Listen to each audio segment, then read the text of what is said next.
მსახურებას ერთხელ არ გამოტოვებს. როცვას არ გამოტოვებს, როცვასაც არ გამოტოვებს. ზიარება პირველი უნდა ეზიაროს. აღსარებაც რაც შეიძლება ხშირად უნდა თქვას. საერთოდ ვერ ხედავ საკუთარ თავში მანკიერებას.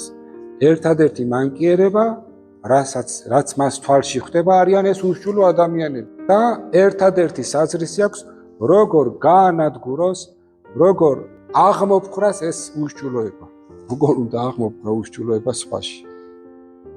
ან მეთოდი მითხარით, ქრისტიანის მეთოდი ებრძოლო უშვილო ადამიანებს. თუ არა სიკეთე, სიყვარული და ლოცვა. არა ეს მეთოდებიც დაივიწყა.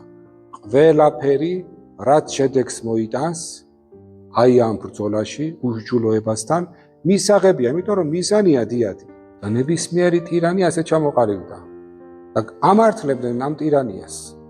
ასია და ჩვენშიც აი ეკლესიურად მაცხოვრებელ ადამიანებში შეიძლება დიდი ტირანი იმალებოდეს, რომელიც ამ მიზნის გამო ყველაფერზე მოაწერს ხელს.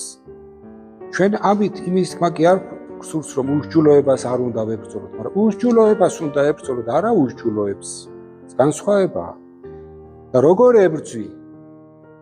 ყველანაირი მეთოდით თუ ქრისტიანული მეთოდებით, სიყვარულით და ლოცვით.